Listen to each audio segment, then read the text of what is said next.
Malauradament, al Pirineu hi ha una densitat molt gran de massa forestal, no està gestionada.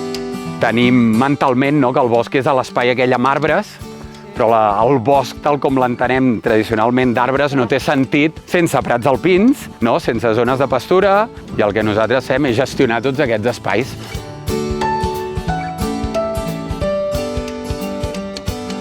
Per mi fer país és difondre, en el nostre cas, a l'estat dels boscos a tota la gent que es beneficia d'aquestes muntanyes, dels boscos d'alta muntanya.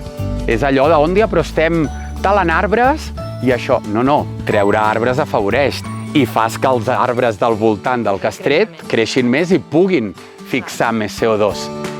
Nosaltres som una fundació sense ànim de lucre i gràcies a petites donacions, a l'ajuda dels socis, a subvencions que tenim, a feines pagades, ens ajuden a tirar endavant tot el nostre projecte.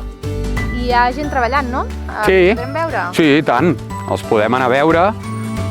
I on dormiu? Tendes de campanya.